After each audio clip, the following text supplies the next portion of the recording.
Hello, please, my dear students.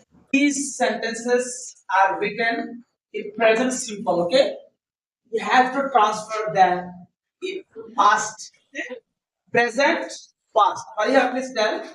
I drive the car. মানে কি তা? I drive the car. আমি গাড়ি চালাই। আর past তো আমি গাড়ি চালাইছি কি তো? I drove the car. Really? I Drove. Shabash. I drove the car. Yeah. I R-O.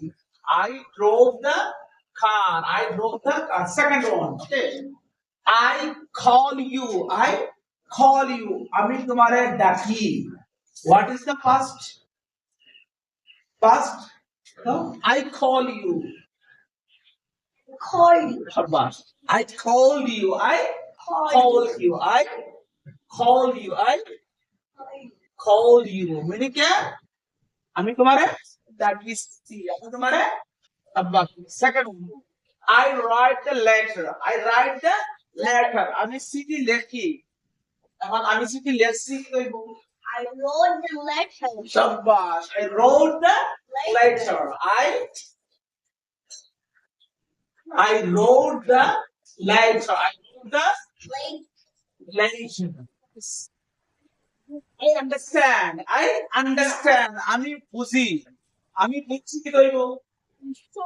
Loudly, please. I understood. I understood. I understood. Okay. Last one. You help me. You help me. তুমি আমারে help করো. Okay. What will be the past form of this? তুমি আমারে help করছো কইব? You helped me. You helped me. You Help. you help. You helped me. Wonderful.